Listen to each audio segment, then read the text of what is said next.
Bismillahirrahmanirrahim. Assalamu alaikum dear students. पांसाला पेपर की बनन द खैर समंगा इंपॉर्टेंट क्वेश्चन नंबर 2 डिस्कस को इंपॉर्टेंट क्वेश्चन नंबर 2 जमुन सरसरे इंपॉर्टेंट क्वेश्चन नंबर 2 जमुन सरदे व यो स्टोन मुंगा द ब्रिज न लांदी रविष्टो द पुल नम लांदी रविष्टो او دا اوبوتا په 2.3 سیکنड کې سوري په 3.2 سیکنड کې راوړ رسید وای تاسو دا معلوم کړئ چې د دې برج هایټ به د اوبونه سونی سوې زمون سره وای ا stone is dropped from the bridge. The stone reached the water in 3.2 seconds. Find the height of the bridge from the water. وای زمون سره یو پل له څه شه ده یو پل له مثلا دا زمون سره یو پل شو مثلا صحیح شو او دلته لاندې سری دلته لاندې وبدي کلیر شو وای د دې پل نه مونږ یو کانه راوښتو لاندې دا کانه لاندې راوښتو او دا کانه دی زیتا دی اوبوتا په 3.2 سیکنډز کې راورسید په 3.2 سیکنډز کې دا کانه راورسید پوهیږئ به خبره باندې کنه نو تاسو دا معلوم کړئ چې دا د دې اوبو نه بعد دا برج په څونه هایټ سره کلیر شو نو دا مونږ ډیسکس کوو امپورټنٹ کوېسچن دی د 5 ساله پیپرو پریویس 5 ساله پیپر چې کم دی ټایم دا زموږ سره شو ټایم او دلته مونږه انیشیل ویلاسټي سوالو انیشیل ویلاسټي به 0 والو انیشیل ویلاسټي به 0 میټر پر سیکنډ ولې اخلو انیشیل ویلاسټي به دې کې سره 0 انیشیل ویلاسټي به دې کې 0 میټر پر سیکنډ ځکه اخلو چې لیټ سپوز دا کانه نه د ماري سپری خو چې دا ما پرې خنده با دې انیشیل ویلاسټي به 0 دې انیشیل ویلاسټي به صحیح 0 یعنی دا سټون دی مثلا او دا سټون زدي نه پرېدم لیټ سپوز د پول نه چې دا سټون مونږ پرېدو نو د انیشیل ویلاسټي سوال دی انیشیل ویلاسټي 0 وا د ریس نه سٹارټ اغسته او انیشیل ویلاسټي دی 0 میټر پر سیکنډ شو او تاسو ته پته ده چې کله دا کانه لاندې زی نو دی اکسلریشن مګ گریویټیشنل چونکی فری فال موشن کوي کنه نو دی اکسلریشن مګ گریویټیشنل اکسلریشن A is equal to G یعنی گریویټیشنل اکسلریشن which is equal to 9.8 meter per second square 9.8 meter per second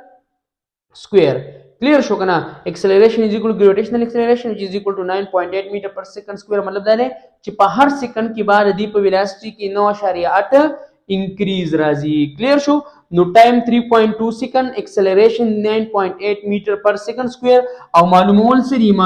دی هایټ چیرې دا به سونه هایټ کور کی دا به سونه هایټ کور کوي یعنی سونه ډیسټنس به کور کوي مطلب دا دی چیرې د دې وبونه دا برج په سونه هایټ سره دی نو دې خو کتا سولګو ګوري انیشیل ویلاسټي مونږ 0 میټر پر سیکنډ راکړل ټایم مونږ راکړل دی 3.2 سیکنډ او جی مونږه د انیشیل ویلاسټي ګوري مونږ راکړی نه دا خدا تاسو خپل دماغ استعمالوي او انیشیل ویلاسټي به 0 پټ کوي ځکه چې تاسو کله سټون پر خودو نو دی انیشیل ویلاسټي سوا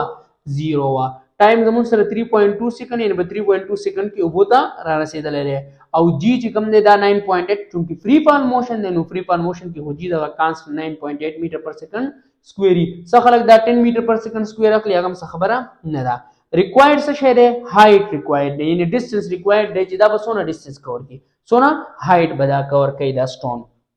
نو by using second equation of motion چونکه اس معلومه او اس یا اچ یو شی دی کنه زمون سره second equation of motion سره زمون سره second equation of motion دی s is equal to vit plus 1 over 2 s is equal to vit plus 1 over 2 at square خو چونکه فری فال موشن دی نو د اس په ځای به موږ هایټ والو د وی آی په خپل ځای ټي په خپل ځای پلس په خپل ځای 1 over 2 په خپل ځای د ا د اکسلریشن په ځای موږ گریویټیشنل اکسلریشن جی والو او ټي سکوير په خپل ځای اوس په کې ویلیوز پټ کړئ انیشیل ویلاسټي زموږ سره 0 دا ټایم را سره 3.2 دی راکړی دی پلس 1 over 2 په خپل ځای جی زموږ سره دی 9.8 میټر پر سیکنډ سکوير ټایم زموږ سره 3.2 او سکوير په خپل والی نو h به زموږ سره برابر شي 0 چې دې سره ملټیپلای کی 0 بشي ګوره 0 ملټیپلای 3.2 نو زموږ سره 0 راشي پلس دا 1 over 2 په خپل ځای او 9.8 په خپل ځای او 3.2 سکوير څه مطلب دی د 3.2 سکوير مطلب دا دی چې دا 3.2 ملټیپلای 3.2 نو دې زموږ سره شي زموږ سره 10.4 راشي کلیر شو وسو 9.8 چې دې سره ملټیپلای کې دې زموږ سره شي 100.352 او لاندې به 2 په خپل ځای ولیکو دا چې اوس په دې باندې ډیوایډ کړي نو زموږ سره راشي 50.176 میټر یعنی د اوبونه بعد دا برج په 50.something هایټ باندې یعنی 50 میټر هایټ باندې بسوایا کلیر شو کوېسچن سو زموږ سره کوېسچن دا چې زموږ سره یو سټون دی او دا سټون مونږه د یو برج نه لاندې راويشتو یو پل نه لاندې راويشتو او دا اوبو ته ورسید په 3.2 سکند کې. وای تاسو د دې برج هایټ معلوم کړئ چې دا برج به د اوبو نه په څونه هایټ سره وي. نو دا هایټ څونه راغی زموږ سره 50.176 میټر د دې هایټ راغی زموږ سره. کلیر شو. موست امپورټنت کوېسچن دی. تاسو نه